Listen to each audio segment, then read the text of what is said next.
Well, I need then somebody, is it working now? Can you hear me now? Okay, thanks everybody for coming. Welcome to our monthly Progressive Voter Alliance meeting. I think many of you have been here before, but we're glad to see a few new faces. And just as a reminder to folks, we will start with 2 featured speakers who each get 5 minutes to talk with us. And then after each of those, we'll have time for maybe 2 or 3 questions before we move on from the 5-minute speakers to our 2-minute speakers. And anybody may speak for 2 minutes about anything. We just ask that you fill out a yellow card. Many of you have already filled those out and given them to me. If you change your mind, if you have one to hand it later, I'll be sitting in the back and you can bring it to me. I see we have another one in the back right now. We'll get that from you, Allie, in a minute. We do stick to our time limits of 2 minutes and 5 minutes respectively. We have a timer up front that when you're getting close to your time, will raise a 30-second reminder for you. And then when you reach your 2 minutes or your 5 minutes, we'll gently ring the bell so that you know you need to kind of wrap up. And we have most of our board members here tonight. Our fearless leaders, Jim and Marian are in Kona, Hawaii. But the rest of us are here in the Gem City of the Plains. And I'm Sharon Breitweiser. We have Allie Grossman sitting back at the table. Klaus is going to be our moderator tonight. Rodger McDaniel will be roaming with our microphone for those of you who want to ask questions later. And then Mike Selmer is going to be our timer tonight. We're a nonpartisan group. We conduct meetings to educate the community on political issues, candidates, nonprofits, and other events and organizations within the community. We do have a donation bucket that we pass around. Donations are strictly voluntary, but always appreciated. We do have some expenses for things like using this building. So we'll get this started around once the meeting gets started. So before we actually start with our speakers, we say 2 minutes. We try to keep it to 2 minutes to let you visit with each other. It can be with someone that you haven't met before that you'd like to get better acquainted with, an old friend you haven't seen in a while, or just anybody of your choosing. So now's your time to visit a little bit, and then we'll get on with the program. Thank you.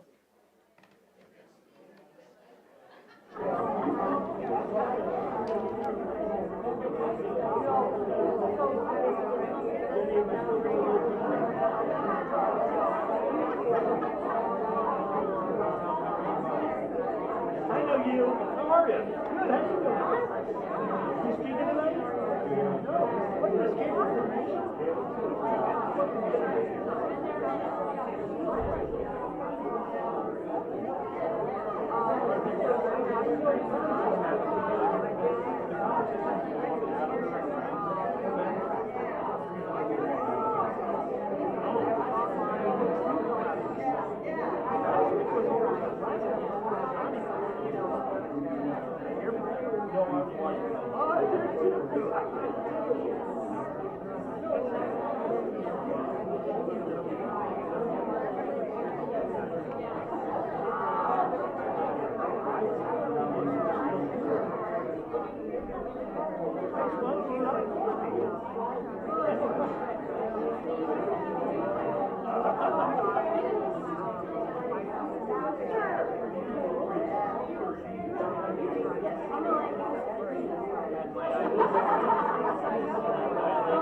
All right, sounds like this is on. Welcome to our March PVA meeting. I want to thank all of you for showing up. What a great turnout. This is amazing, so thank all of you. And a couple of notes before we get to our first featured speaker, which will be Stacy Harvey filling in for Kayla White, who unfortunately came down with a nasty respiratory cold. She apologizes that she can't be here, but I assure you Stacy is awesome and will do a fantastic job. So just a couple of reminders for everybody that's here, especially the people that are new, how this format works. We will do the 2 featured speakers, and after each speaker gives their 5-minute presentation, we will do, as Sharon Breitweiser said, 2 to 3 questions, depending on how time goes. Please keep your questions singular. So we have 1 question, 1 answer. Don't make it a multi-part question, and there are no follow-up questions. If you do have follow-up questions for one of the featured speakers or any of the speakers, well, anyway, the featured speakers each get 2 to 3 questions, and then we go through, we have a list of 2-minute speakers. They do not get questions after their presentation. When they're all done, we will cycle through the list again. We will do our 2 featured speakers. We'll open it up for more questions for them, and then we will get to the 2-minute featured speakers, and we will ask them questions. So if everybody is ready to get going, oh, one last thing. Just, this goes without saying, you guys are usually very great, but let's be respectful, let's keep it non-personal, and let's stay seated. We had a lot of people at the last meeting that were roving around, and that was kind of a distraction for our speakers. So with that, I appreciate all of you being here. The bucket is being passed around. If you hadn't had a chance to donate to that, please do so. And Stacy, if you're ready, you will be our first 5-minute featured speaker. Big round of applause. All you. Oh, thanks. The mini me. Hi, guys. I'm Stacy Harvey. I am your elections coordinator for Albany County. I'm going to push it back a little bit. Okay. It's a little like speech and debate from high school. So I'm here, I'm going to talk about, let me start with, in theory here, maybe in the next week, I said this last week, you guys should all be receiving a letter in the mail that also has a fun flyer attached to it. I say in theory because I haven't heard from my printer and I don't trust the Postal Service. Just going to put that out there. But what's coming out is a 2-page flyer, and the first side, that's all we're going to really talk about for the most part today, is it's called Let's Go to the Polls.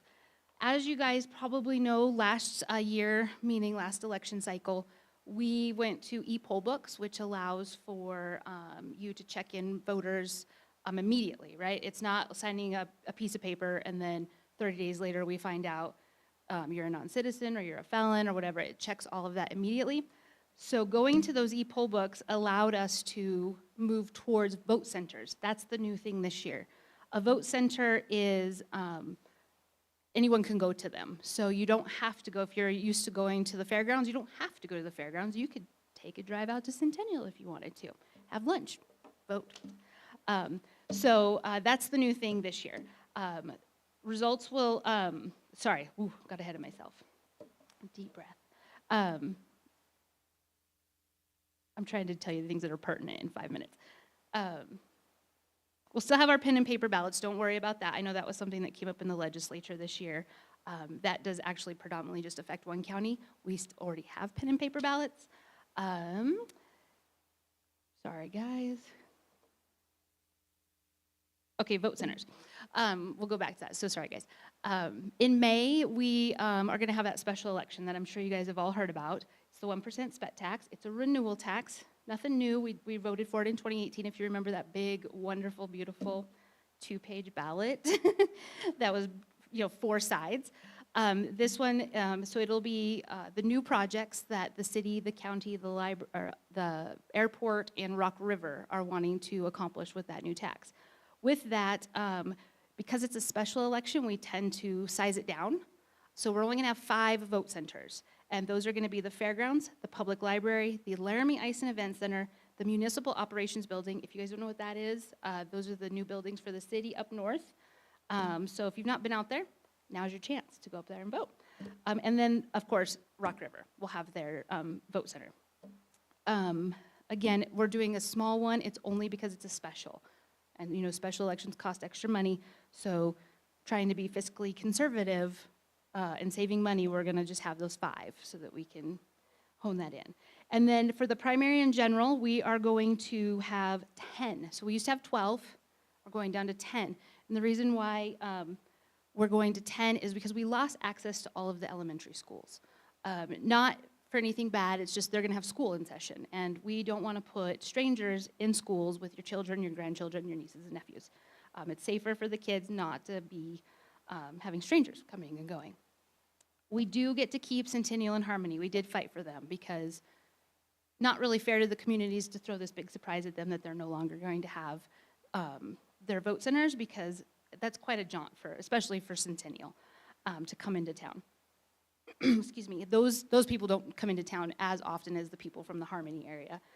So we will get to keep those 2 schools for the primary and the general. We're still at the fairgrounds. We're still at the Albany County Public Library. I'm going to save the best for last. We'll still have Laramie Peak Fire Hall. Lincoln Community Center will be one. Municipal Operations Center, Rock River, Sibyl Wildlife and Research. And my favorite one, the Gateway Center. That big, beautiful building on that big, beautiful corner with the big, beautiful parking. The university has finally gotten on board, and they're giving us a voting location on campus. It's got bus access. It's going to be amazing. I suspect it'll be our biggest one. So that is the really, really, really exciting thing that we had happen for this year. So our key election dates for all those, of course, are the 5th, August 18th, and then November 3rd. Voter registration will close at 5 p.m. Everybody knows about the voter registration phrase. Sometimes I get ahead of myself and just assume everybody knows what I know. That's all I have left. Oh, geez. So voter registration closes 14 days before both elections, but you can still register in those times. You just have to vote that same day. I ummed my way through this, so I will take questions, I guess, or whatever the process is now. Sorry, guys. I'm better than this. I don't mean to toot my own horn, but I'm better than this. You did fine. It's understandable to be nervous. I see a couple of hands up. We'll start with Aaron O'Doherty, please. Be nice. Hello, Deputy Clerk. I was wondering if you could tell people what's available for people that have disabilities, like that might have vision issues or trying to fill out a little dot, things like Yes. that. Can you remind me really fast, what is the actual name of the group we spoke with the other day? Laramie Advisory Commission on Advisory. Disabilities. Advisory, I remember. We got to meet with these wonderful folks the other night and showcase our express vote machine. I don't know if you guys remember from 2022. We use them exclusively in our early voting location. It's just a little box. It's an expensive pencil, really, is all it is. It just marks your ballot for you on those little thermal papers. And it helps people maybe who need assistance reading, people with vision issues. You can blow it up. You can basically do whatever. It reads the ballot to you. It also has a port where people who have like those puff devices can plug in. So if they need something like that in order to navigate the machine, it can do that. A little pad with Braille. Yeah, it's a really cool little machine. It's the thing that the legislation was trying to get rid of in another county.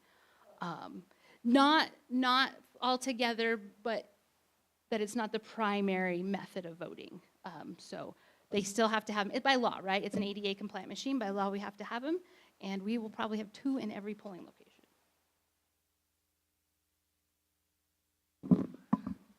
Darren, you have a question, I believe?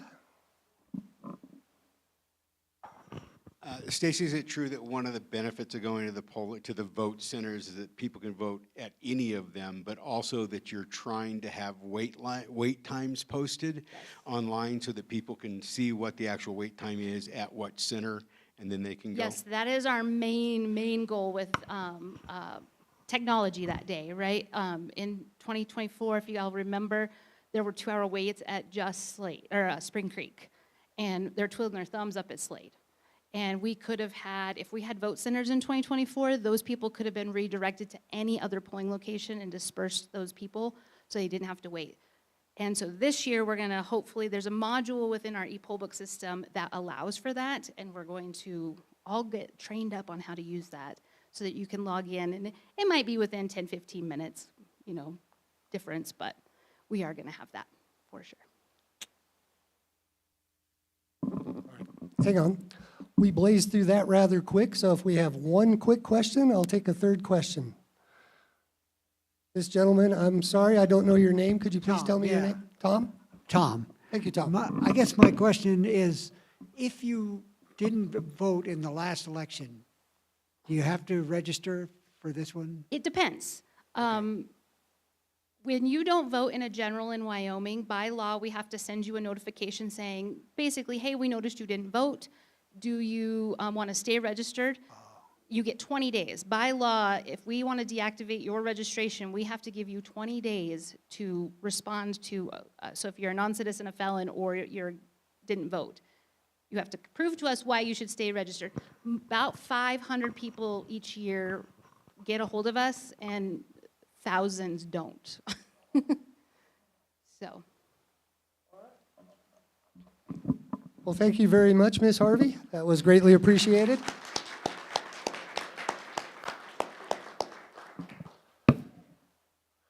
Our next featured speaker, you might have heard of him from HD 13, I believe it is, Representative Ken Chestek, going to tell us about all the fun he had over in Cheyenne this year.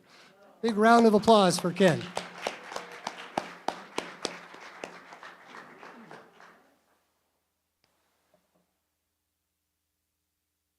Thank you, everybody, for being here. What a great crowd. Just so you get a sense of how my week has been. I had all kinds of great notes about what I was going to talk about here tonight, and then I realized I needed to carry something, so I went and grabbed this and forgot to put the notes inside of it. So I'm a little scattered right now, so I apologize, but I can probably wing it and remember most of what I was going to say. So what happened in the last session in 5 minutes? Not possible. There's just way too much that happened. So, and you know the highlights already. You know that we started off with a very bad bill, a bad appropriations bill that went through the Freedom Caucus, tore everything apart.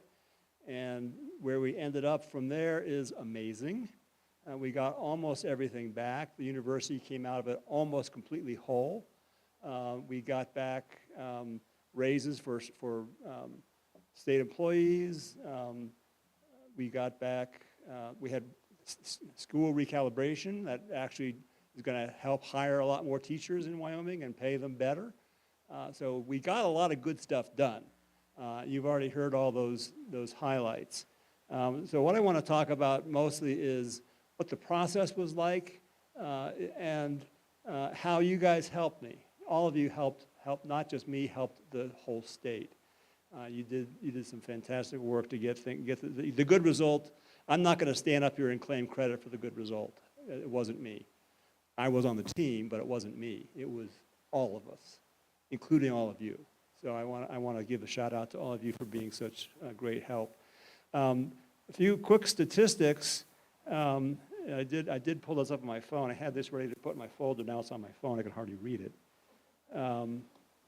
But the House was the dysfunctional side of the legislature. The Senate stood up. The Senate did a lot of great work, and the Senate saved us, frankly, to be honest. Just one statistic, of all the there were 114 total bills passed, 42 House, 72 Senate. There's a clue there. And we actually had more bills, so the total percentage is 21% of House bills passed, 53% of Senate bills passed. So the Senate was doing better work. They were the more deliberate body, and they could see what was going on. They were not controlled by the Freedom Caucus. So I don't know if you remember 2 years ago, the New York Times did an article. They sent a reporter here for a week to find out what, they interviewed everybody, and they interviewed us, and they did a big article in the New York Times. My picture is in the New York Times with the rest of the Democratic caucus. There's 5 of us sitting in a corner, and but our picture's in the New York Times as the loyal opposition, and the article was about what's going to happen in Wyoming now that, this is the first state legislature where the Freedom Caucus actually controls a house. What's going to happen? Now we know. I think the Freedom Caucus said that they had 5 top priorities this session, of which they accomplished 0, not 1. One of their top priorities was election reform. They had a dozen, maybe not a dozen, 7 or 8 election bills that they were pushing, all failed. They wanted to get the book ban bill. It failed. I forget what the other 3 were. One was to go back to 2019 spending levels. They failed. Everything. They failed on everything. And so the reason they failed was they got pushed back by public opinion. And that's why I want to shout out all of you. All the emails you sent, all the phone calls you made. You weren't just the spectators cheering us on. You were in the game with us. The work you all did, sending those emails and calling people and making your voices heard, that had an effect. So I only have 30 seconds left. So I want to thank all of you for all that great work. The reason the negotiations on the budget, after, we passed a bad budget, the Senate passed a good one, and they got together, and I was expecting a knockdown, drag-out battle. 15 minutes. They caved. The Freedom Caucus caved in 15 minutes because of you guys. Because you made it known that you didn't like what they were doing. So thank you so much for everything you guys did.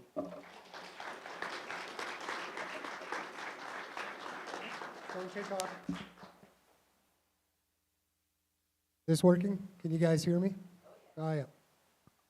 Got an extra mic, so I didn't have to keep fighting with the speakers up here. So, any questions for Representative Chestek?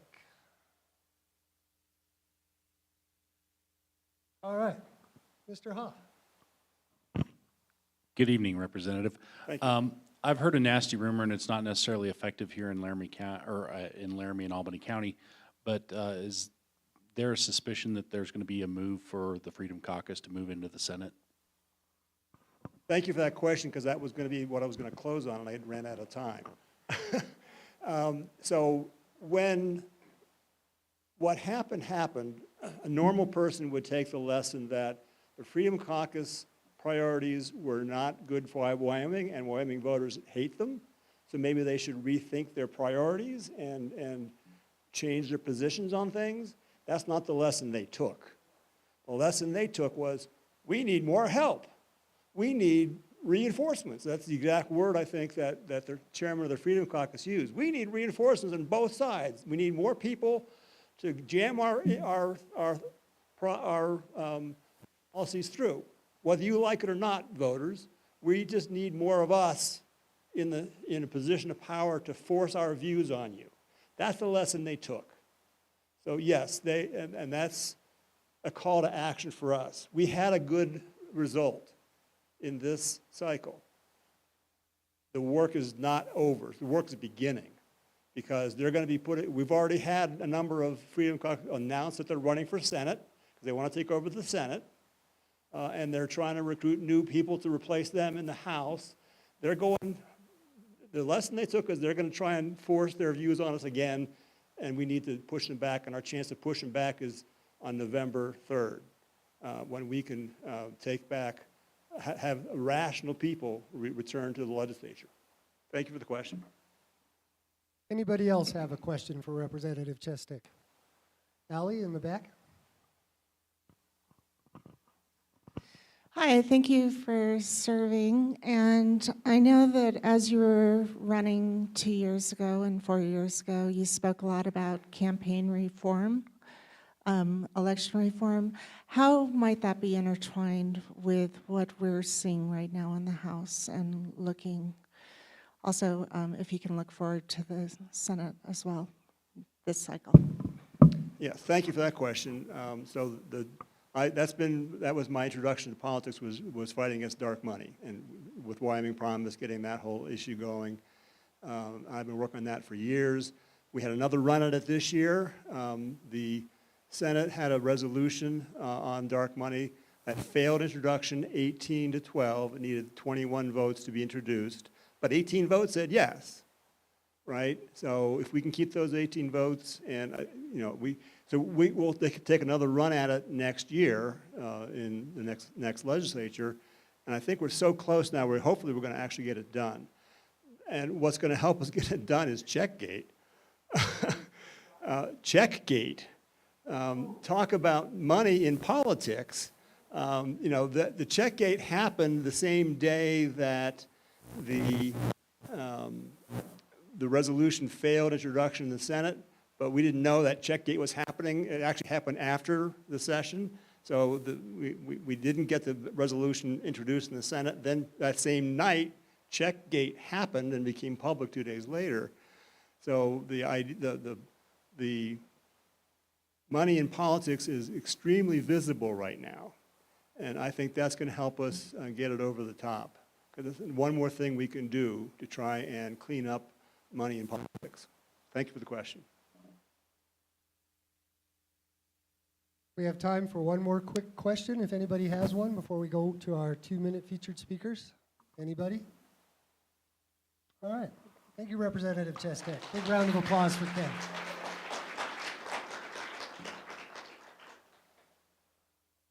Convenient you're sitting up front, because you're our first 2-minute speaker. Ed Consul from ARE. Nice round of applause for Ed. Thank you, Ed.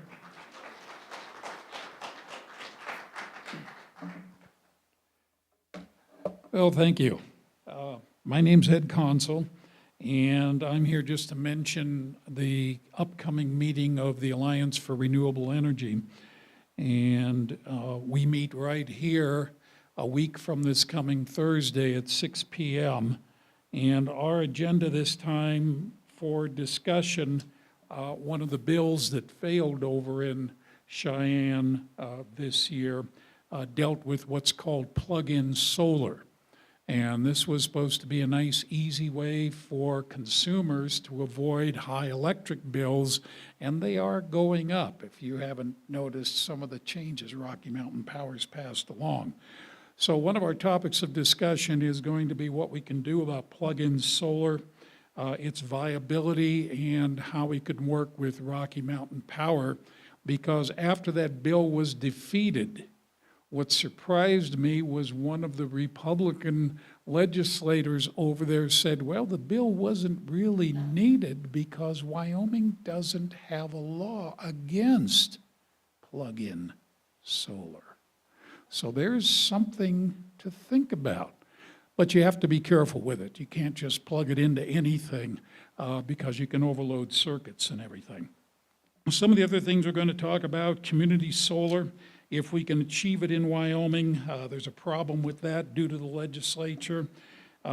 Forming possibly a solar co-op in Laramie to encourage the use of solar, and participation in what's called the Simplify Solar group movement, which is a movement to get City Hall and county permits all set up so that instead of it taking 30 days or whatever it did, that was approximately what it took to get all mine through for the solar on my house over on Palomino. It'll be almost automatic because it'll be set up to go through a certain set of procedures and do that automatically. A week from Thursday, right here at 6 p.m. Thank you.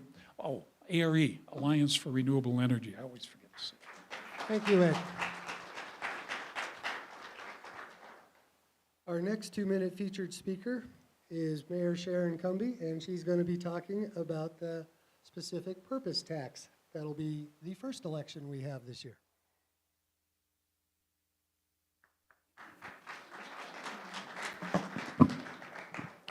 Good evening, and I just wanted to come talk to you about the Albany County Specific Purpose Tax. Also, the acronym is SPET, S-P-E-T, and it is up for renewal this year. It is often referred to as the 6-penny tax. The election for this will be May 5th of this year. This tax can only go toward funding specific capital projects. First implemented in 1989, this will be the 7th time that we have voted on this tax. In the fall, the county, Rock River, and the airport and the city all got together and negotiated what our projects and what our percentages would be. It was a robust discussion, and we recognize that both the county and the city have significant capital improvements that really must be made and have been delayed long enough. The total that we will be asking for is $95 million, and that would be over a 10-year period toward paying that back with the 6-penny tax. In total, the city of Laramie would get 48%, Albany County 46%. And so some of the things that we are trying to fund for the city are a new police headquarters, an animal shelter, which we desperately need. We must have a new fire station. We want to put some money into the surface water drainage, about $4 million, sidewalk improvements, the Bill Nye Avenue street maintenance would have $7 million. And so, thank you. We've tried to put the money towards some really important capital expenditures. Thank you very much. Thank you, Mayor.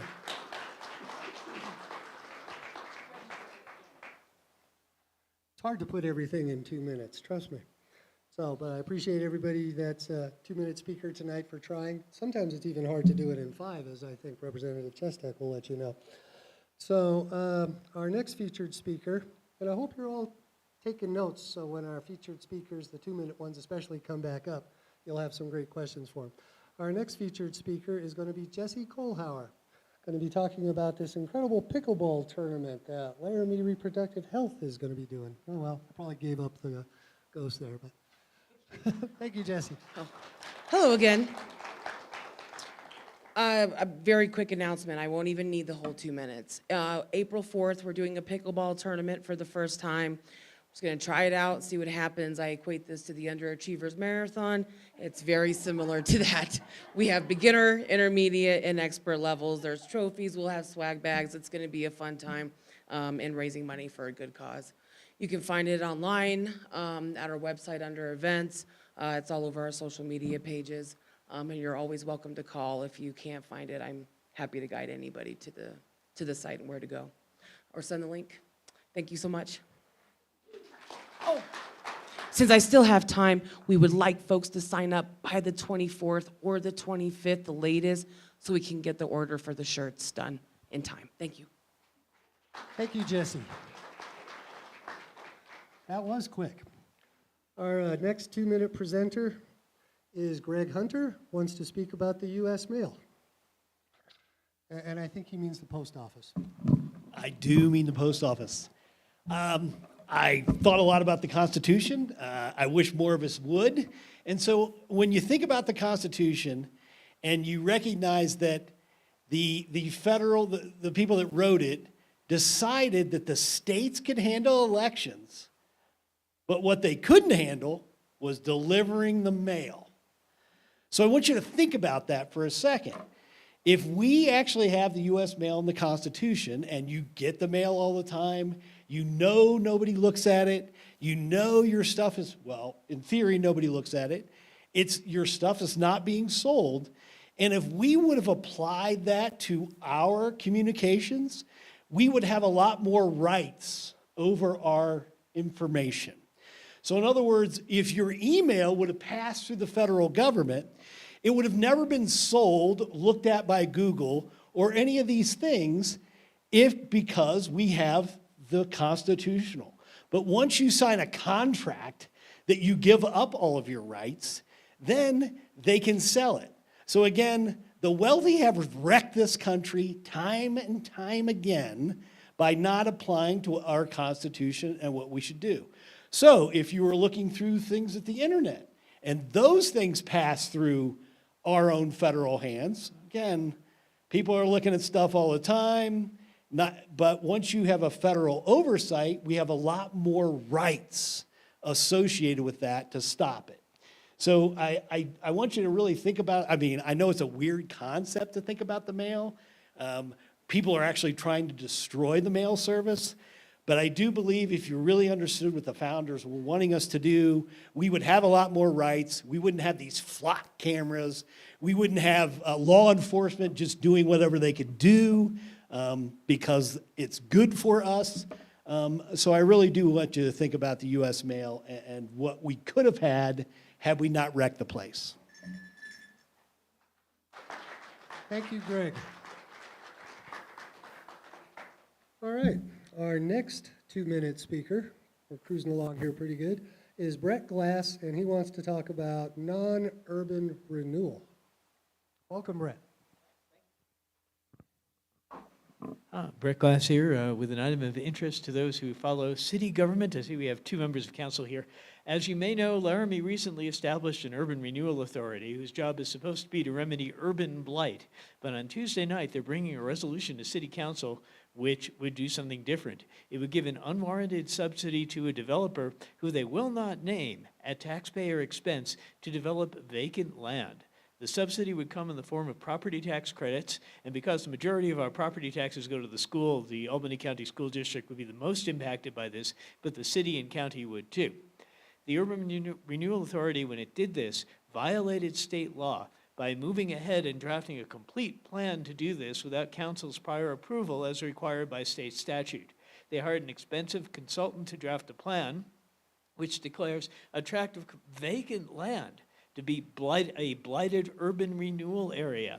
The URA then expanded the so-called blighted area to include Optimist Park, a very nice city park which is in no way blighted and in which we made hundreds of thousands of dollars of improvements. Thus, the plan they're forwarding to council wasn't just created in violation of the law. It also contains false information because the plan that they're submitting doesn't show a correct map of the area that's involved that includes the park. Now, if the resolution passes, it will illegally declare vacant land as a blighted area subject to urban renewal. Even though the land is not urban, it's not a slum, there's nothing there to renew, and state law specifically prohibits vacant land being part of an urban renewal area except under very special conditions. It could trigger lawsuits, and the worst thing about it is it could set a terrible precedent, because if this is considered an urban renewal project, all future developers are likely to request that their projects be considered that way as well, and refuse to develop unless they get subsidies from the taxpayers too. So for all of these reasons, folks should look into this and talk to the city council about it. They should probably vote down this resolution because, again, it was drafted in violation of the law. Thank you. Thank you, Mr. Glass. Our next featured 2-minute speaker is Marav Ben David and wants to talk about the dog park. Welcome, Marav.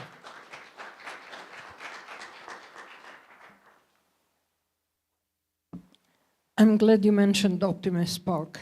Optimist Park is our only real dog park, and it is half the size of the one in Rawlins, a third of the size of the one in Saratoga, a tiny bit of what they have in Casper, Cheyenne, etc. Just to give you an idea, in Denver, the one of 10 dog parks that are large enough or larger than ours is 69 acres. In Aurora, Colorado, they have one that is 107 acres, meaning people can actually exercise while taking their dog to the dog park.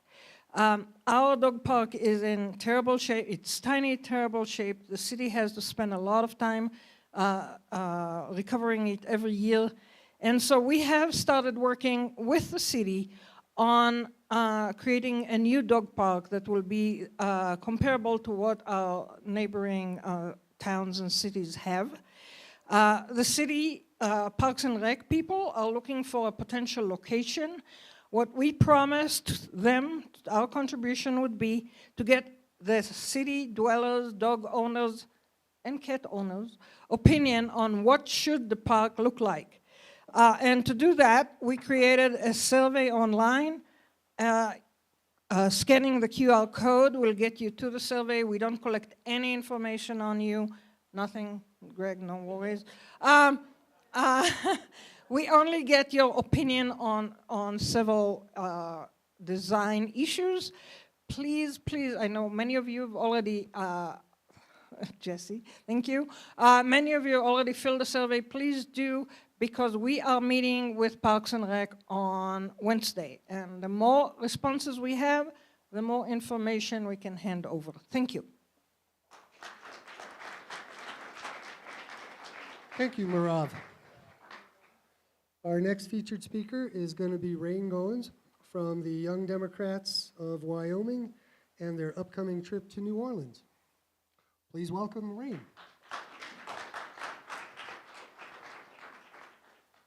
Hi, thank you, everyone.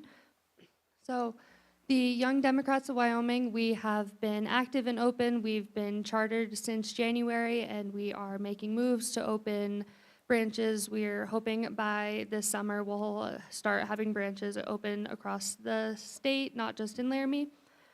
One of our biggest goals for this spring is we are heading to the Young Democrats of America's conference in New Orleans. We're going in, the conference is April 9th through 11th, and we are lucky enough we're going to be sending 4 delegates from the Young Democrats of Wyoming to attend. With that, we are asking for donations in order to help us attend our fundraiser. We have set a goal of $4,000 to cover travel. We, in the past, I believe we've been fundraising for around 2 weeks. We've already covered over a third of our fundraiser, which is very exciting. Thank you to the community for supporting us. I have handouts for everyone, and I am so sorry they're so small. If you didn't bring your readers, please take them home with you and take a look then. But I have information about the New Orleans conference, as well as we are hosting a Egg Your Yard fundraiser, where if you are interested in having an egg hunt and are busy, don't want to hide the eggs yourself, or maybe you want to find them, we are offering all age groups, whether you're a busy parent or just someone that wants to do an egg hunt yourself. We are going to be, if you scan the QR code on this, it'll take you to a Google survey where we'll get all of your good information, like your address, and we will hide the eggs in your yard. Okay, thank you. Thank you, Rain. All right, our next speaker, somebody you've never ever seen before, wants to talk about March 28th, Peggy McCracken. Welcome, Peggy. Thank you, Klaus. All right, so March 28th, what's happening on March 28th? Yes! No Kings 3.0. And have we got a great day planned for you? All right, and several of the committee, Rain is here, Marav is here, Ginny's here. We've been working hard to create a full meal deal for you on March 28th. So we're gonna rally starting at the courthouse at 1:30. We're gonna have a rally, we're gonna have local activists speaking, and just as an aside, we're trying to entice Edward Larson to speak, you know, the guy who's coming to campus to talk about his book about why 1776 matters. I sent him an email and asked him to come, and he didn't say no, so we'll see. Anyway, so we're going to have a rally, and then we're going to march to the campus, And at the campus, at the family statue, we're going to have a moment of silence to commemorate, a moment of, well, Erica, a boss, is working on that for us, to commemorate the lives that have been lost in recent times and all the tragedies that have taken place. So we're going to memorialize that a bit, and then we're going to march back down Grand Avenue. It's going to be a great spectacle.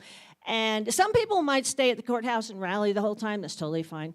But then we're going to march all the way over the footbridge and end at the Lincoln Center, where we're going to party. Yeah, we're gonna have a party. It's going to be a social event. So we're going to have live music. We're going to have rock and roll by the square peg. We're going to have free food. We're going to have beverages. We're going to have tables with information, education, hopefully about affordable housing, about food security, about community services, hopefully about voting. So people who have questions will get answers to all of their questions there. And we're going to have fun. Okay, now, last thing, I'm going to pass around a sign-up sheet. We need help. We need people to help us cross the street effectively in that. And I have little flyers you can take with information and stickers. Thank you, Peggy. Don't you love her enthusiasm? All right, our next speaker is going to be one of our other city councilors in attendance tonight, Aaron O'Doherty, talking about getting out the vote. Welcome, Aaron.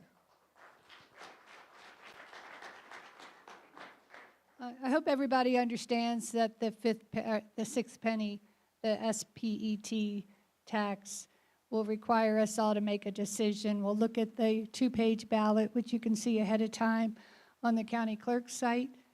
And you just have a simple I support or you don't. And so I would like to, if anybody wants to help me make calls to get out the vote, I could use your help. I brought some business cards and I can give them to you and we can help get out the vote together. Thanks.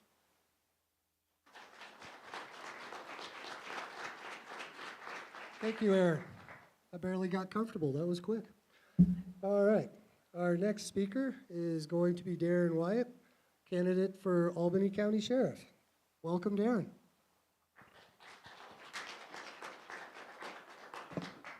Thanks, Klaus. Last time I was here, we talked a little bit about ICE in the community and the ICE detainers in the jail, but we didn't get a chance to explain what those are.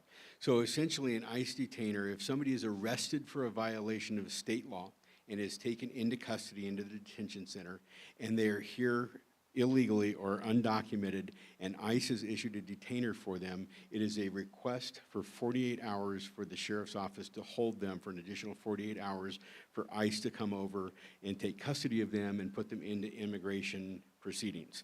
It is not going out into the community and knocking on doors, knocking on businesses, trying to find people in the community who are not here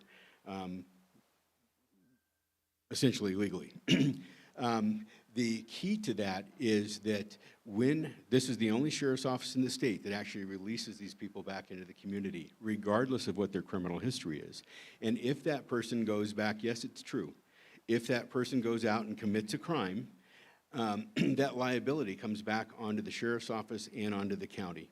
And for those who have said they don't want ICE in the community, it's counterintuitive to not support upholding the ICE detainers, because what happens is when they're released, ICE then has to send a task force over and rearrest them in our community, and it is happening here.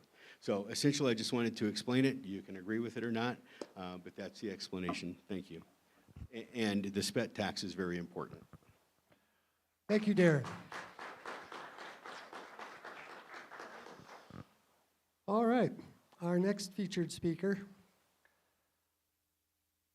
I have a lot I'd like to say, but I'm going to let her do it. Suzanne Luhr, going to talk about Senior Planet. Let's welcome Suzanne.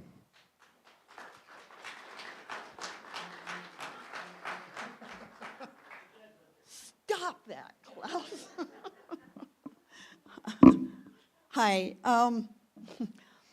A couple of months ago, a friend at Ginny's in my strength training class showed me a link on her phone and said I should apply for this. And I didn't know what it was. I'd never heard of Senior Planet.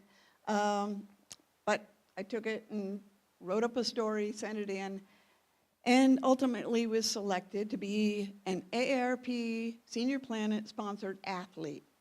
And I'm just here to plug Senior Planet because that's one of my jobs now throughout the next year. And it's an amazing site with a lot of information, a lot of workshops and classes that are free for seniors. And what else can I say about it? I haven't explored it fully, but I would encourage everybody to go in. The classes are free. There's just a lot of interesting stuff on Senior Planet. So I will speak about it again, I'm sure, before the year is up. Thank you. Thank you, Susan. Deadlifting, I'm just impressed. That's amazing. Anyway, our next featured speaker, Mr. Hunter, for a repeat visit, wants to talk about the war in Iran, I believe, or himself. It's kind of confusing, I'm not sure. Oh, no, well, that's my name. Again, back to the Constitution. Apparently, Israel was going to first strike Iran, so we decided to do it without constitutional approval or U.S. Congress. So now we are in a war that we are absolutely losing. I feel like we're like Wile E. Coyote. We are falling, and we have entered into something. Of course, we elected somebody who thinks everybody that came to this country illegally should be deported. We have spent billions and billions of dollars to do all these things.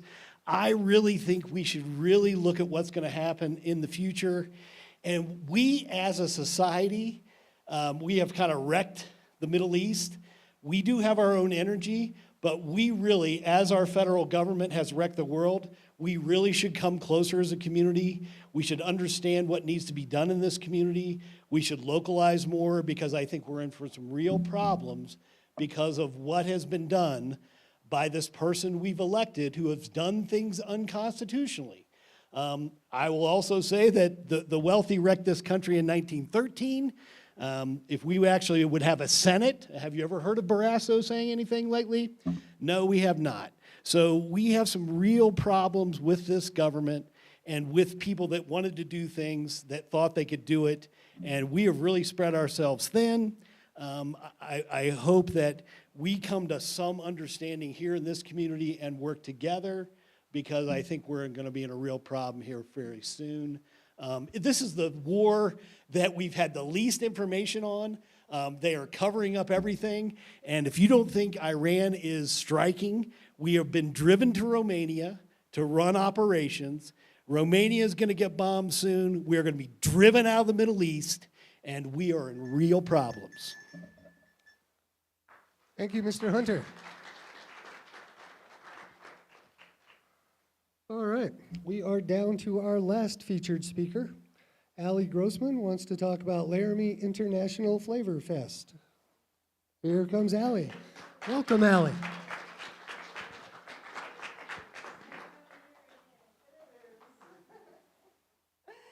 Hi, everybody. We have new faces, and maybe some people have not heard me speak about this festival, which tries to bring community together in downtown Laramie. I have a few notes. We've been doing this for 5 years. It's our 5th annual festival this year. We're super excited. It's going to be April 14th through 18th. We hope everybody can attend. And here's the mission statement of the festival. Through collaborations, international flavors, stories, and conversations, Laramie International Flavor Festival celebrates our residents and our international influences.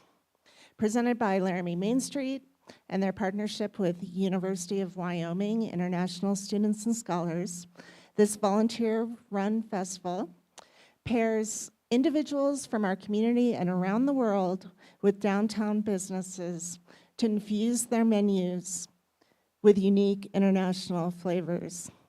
So this year we're hoping to have 20 downtown restaurants representing over 65 people in our community who have submitted stories this year.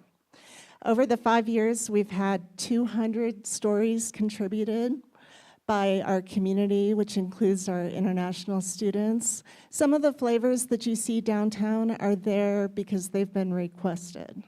This is our way of making people feel welcome in our community and embraced, and to sit at tables with others. We're also going to have 10 events this year. You can expect everything from, we have an art exhibit. We've asked the students in the art department of University of Wyoming to tell us what food or flavor most connects them to their community, and they've taken the prompt and they have done still lifes. You can find those still lifes at Metro Coffee. We'll also have an opening celebration at the Main Street offices Tuesday the 14th. And then wrapping up that Saturday, we'll have a huge community cultural explosion or exhibition at the Collective. So stay tuned, look at LaramieMainStreet.org for information. And thank you, Mike, for not cutting me off. Can I just Thank you, say Ally. something about the Real website? quick. Okay, so the Progressive Voter Alliance streams via Facebook. We also have a YouTube channel.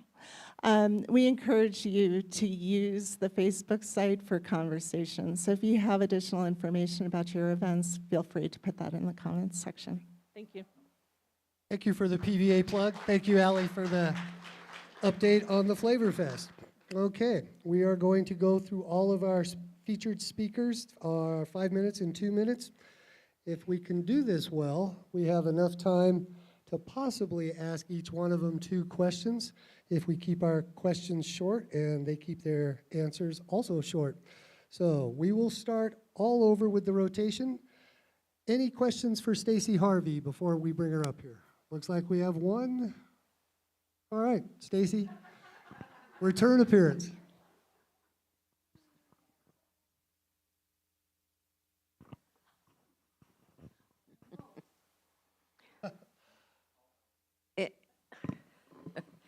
My question is really simple, and that is, I'm assuming even with new voting centers and an earlier election in May, there will still be early voting? Great question. For May, it won't be early voting per se. You can still come, it's expensive to have that little building open. Right, right. So to best serve our community, though, to keep serving them, you can come to my office at the clerk's office in room 202. You can still get a ballot. I'll have tables set up. You can vote them there and then put them in a box. You won't be able to use the machine. For the primary and the general, we will go back to that, to the early vote center at the little building. And the wall's been taken down, so it's more space. Tell your friends to vote. Excuse me, Thad has a question. You want to give him the... The voting in the office will start April 7th. All right, one more question from Ed, then we'll move on to Representative Chestek. Yeah, I was wondering, with all the changes, will there still be mail-in voting? Absolutely, always. And you can get those requested now. You can start requesting your absentee ballots January 1st of the election year. You do have to request them every time. It's not automatic. And will that be for the special election too? Mm-hmm. Yep. All right, thank you, Ed. Thank you, Stacy. Big round of applause for Stacy, please. Thank you. Do we have any questions for Representative Chestek? He's a nice guy. He's not intimidating. Trust me. He'll take questions. Anybody? All right. We have a question for you, Ken. Thank you, Stacy. Hi, Representative Chestek. My question is about your bill that you like to bring forward that I just love. Are you going to bring it forward again when you win this year? I'm assuming you're running to make the county offices nonpartisan offices. Yes, there's 2 questions there, but yes, I am running again. I haven't yet announced it, but I will be sending a news release out probably this week. And yes, I did introduce the bill to make all county offices nonpartisan. It did not pass introduction. And I have talked with associations around the state about it.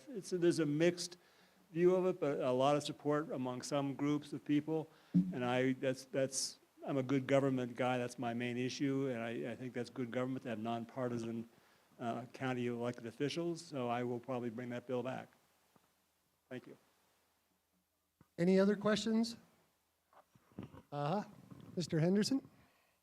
House Bill 99 included a 2.7% inflation figure for state retirement participants in Wyoming to actually see increase, which since 2010, 2008, I've heard, no retirement cost of living adjustments have been received by retirement participants. Is there a chance that you might introduce such legislation in the coming session? Thank you for the question. As a recipient of a state pension myself, I feel a little conflicted in introducing that bill because I don't want to say, hey, give me a raise. You're right. The bill failed again, and I hope somebody introduces it, and I hope it goes somewhere because we're not treating our retirees very well, and people who are living on fixed incomes are just getting farther and farther behind, and I would support the bill. I feel a little uncomfortable being the one who's going to be championing it. I am a pensioner. Thank you. Thank you, Representative Chestek. Big round of applause. All right.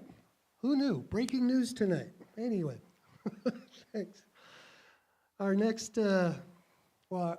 next in the list is Sharon Cumby. Do we have any questions for the mayor? Sharon, Brett Glass has a question for you.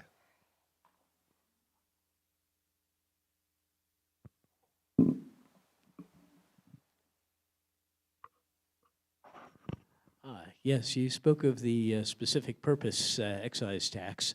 It's supposed to be for very specific purposes which are listed on the ballot, but one of the items is not very specific at all. It says stormwater projects, and it doesn't go into any detail. Also, this may change if the ordinance is repealed, as that's already on second reading, and it could happen. So what are the specifics? Where would that money actually go, especially if the repeal happens? Thank you for that question. And as you are saying, as you mentioned, by law, that money must be used for projects as defined on the election ballot. So you will see described on the election ballot specific capital projects, and I believe one of them is a drainage tank in the 4th Street area where we have significant flooding issue, and it would hold the water until the river goes down and goes in. But those will be, it cannot be used for maintenance, it cannot be used for operations, it must be used for a capital project.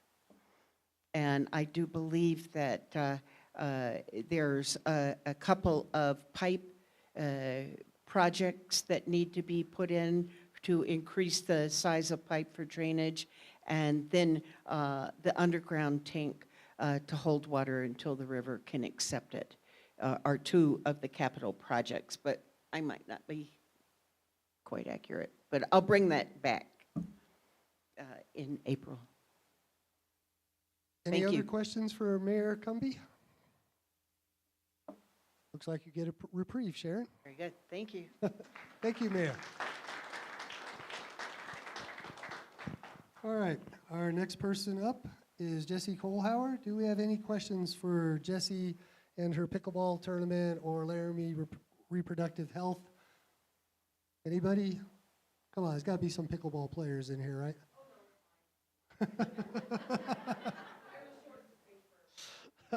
All right, moving on to our next person on the list. Any questions for Mr. Hunter about the U.S. mail? All right, moving right along here. Any questions for Brett Glass about non-urban renewal? Anybody? Okay. Guys are making this job easy for me. Thank you. Next person on the list. Any questions for Marav, Ben David, and the dog park? Oh, I think we have a question. Who has their hand up? Right over here. Where can we find the little QR code beside on your sign? I'll have it out in the back, and your way out, you can scan it and fill a survey at home at your leisure. It's not on Facebook or It anything? is on Facebook. We Oh. have quite a few people shared it on Facebook. It's under my name, under my page. But Okay. yeah, it is on Facebook, on Instagram. I was just hoping you'd get a lot of participation. We have gotten quite a few responses, which is great. And people want the good stuff, so that's great. Oh, Sharon?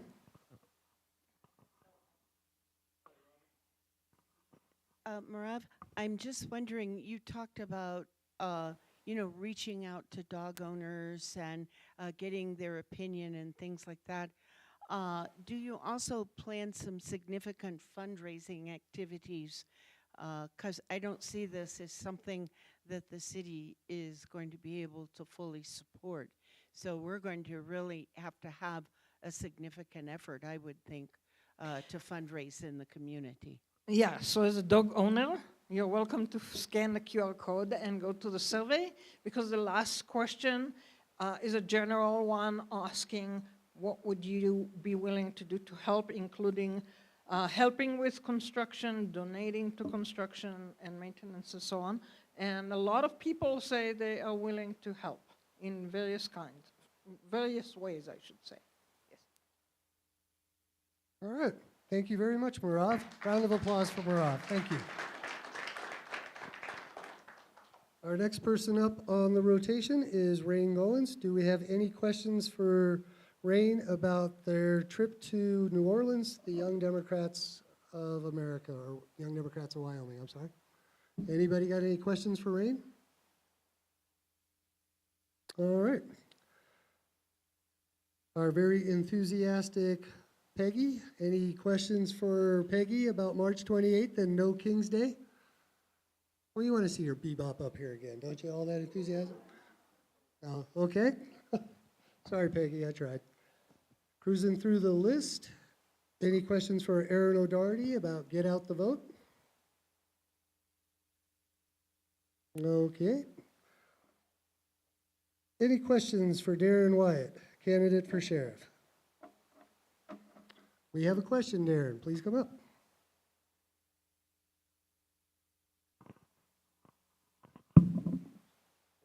I think it works. Hi. Hi. You've become a familiar face at the Progressive Voters Alliance, and I'm curious, what progressive values do you hold most dear? Well, I think progressive values are probably something that are pretty subjective, okay? But what I hold to is the rule of law, protecting the Constitution for everybody, ensuring that everybody's rights are protected, and providing for a safe community for the residents of Albany County.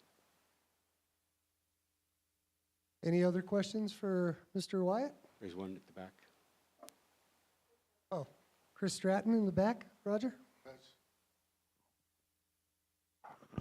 Yes, my question is, with your comment on ICE, et cetera, how much per day during that whole period are the taxpayers paying for that?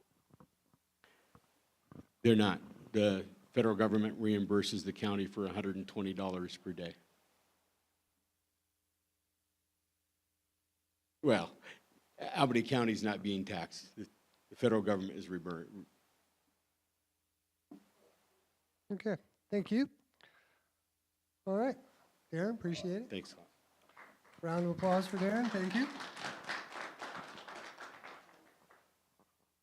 Any questions for Suzanne Lur about Senior Planet or how much weight she actually lifts? I'm curious myself. All right.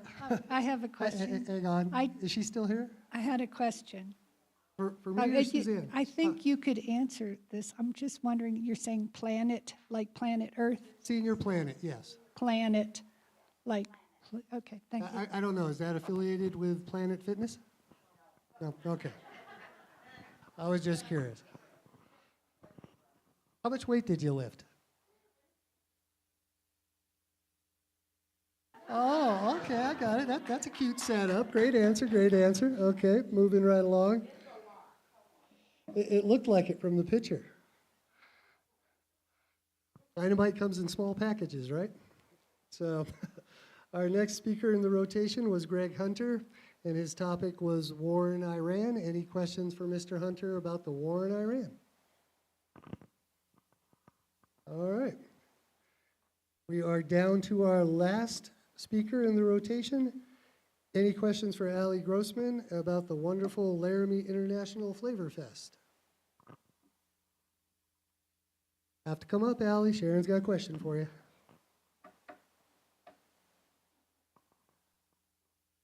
I hope it's about all the good food.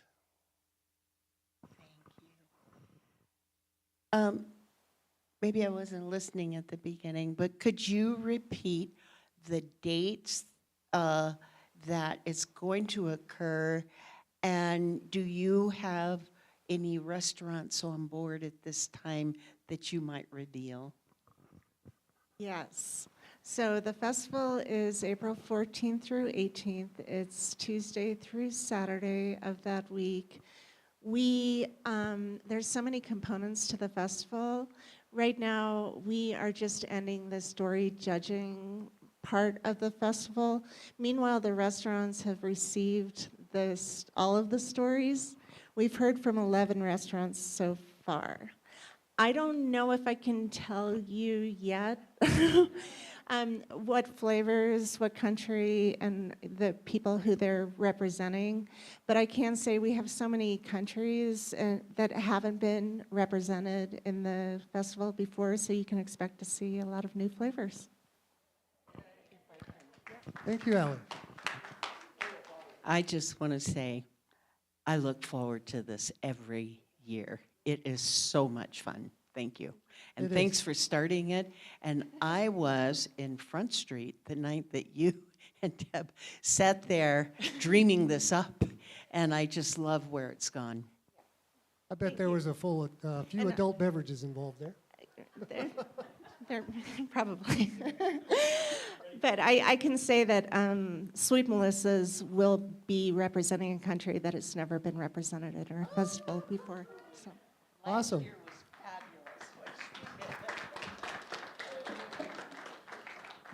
It has come to my attention that I may have made a mistake in the rotation of the speakers. Did I skip over you, Ed? My apologies to Ed. Does anybody have any questions for Mr. Council about ARE? Well, you get an opportunity to come back up, Ed. You almost got out. I know, I'm a troublemaker. You all know this about me, though. Like, you were nice and comfortable. You might have been sleeping, I'm not sure. But. No, it's been too active for that. So Ed, I did want to ask, so since it's not against the law, we can get plug-in solar, and as long as, my understanding, we have a new meter? And how will we know what kind of meter we need? The only thing I know at this point, and I'm going to be very careful here, because when you plug something in, if you want to look it up online, Germany has been doing this for a long time, and they have had no problems. If you were to look into this, one, I would make sure that you got a UL-approved device. Underwriter Laboratories is writing a whole new set of considerations for this type of device. They already have it. They have a lower level set of them, but they are upgrading them to include a dedicated plug. And in most people's minds, what they do with this is they literally put the panel out on the deck. because it's called deck solar over in Europe. Put it out there on the deck and then just plug it into an outlet. Okay? The electrons don't care where they're coming from. They just run around your house doing things. And the panels are limited to around 1,000 to 1,200 watts, which means you're generating on a sunny day about a kilowatt. So every hour you are generating a kilowatt hour of energy for your house, which adds up because you literally, on a house like the one I have, you literally could do most of your electricity with your panel. But the other thing about them is you want to make sure it's UL approved, and the only thing that we know from Rocky Mountain Power so far is they aren't standing in the way of you doing it, but you must have a smart meter, okay? And a meter that can read both directions. The So- other thing that you want to consider is, and I don't know the answer to this because I haven't talked to mine, but I wonder, and this is my thought here, totally my own, not ARE's or anybody else's, what the effects might be on your homeowner's insurance policy should you incur a fire. Because you are plugging in something that's putting voltage back in instead of devices that take it out. Just a thought. I don't know the answer. Well, my understanding is a smart meter adjusts for that. So, Well, a smart meter will create what they call a non-island effect. In other words, the smart meter and the UL controller that's in the device will stop electricity flowing from your panel if you lose the electricity from the grid. This is to protect in case of a power outage, so you're not electrocuting linemen trying to repair lines. oh. There's Okay. a lot of considerations here. Sorry, it's No, complicated. thank you very much. Sorry that I missed you in the rotation there. Can I run now? You can run now. Jenny has one. Oh, Well, we already had our couple of questions. You know better on follow-up questions, Mr. Hunter. But Jenny, you go ahead. You asked too, Greg. Okay, my question is, does a storage unit have to be involved? Because you may generate more than you need, or what happens there? no, that's why the smart meter, because the electrons can go either way.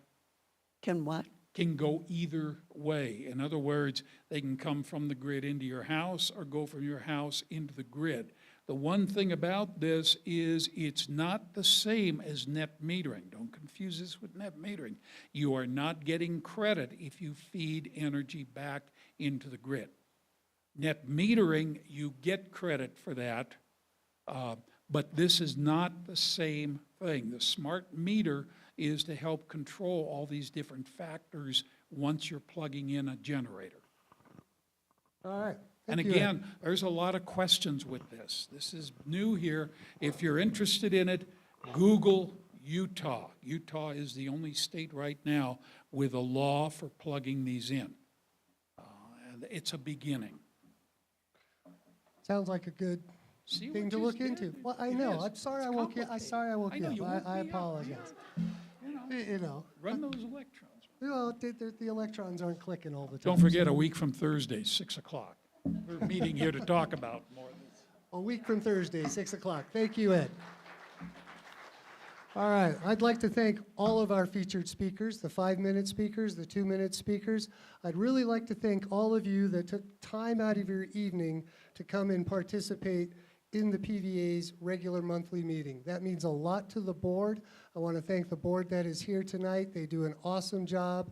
We work hard to find speakers that you are going to be interested in and that you want to show up for.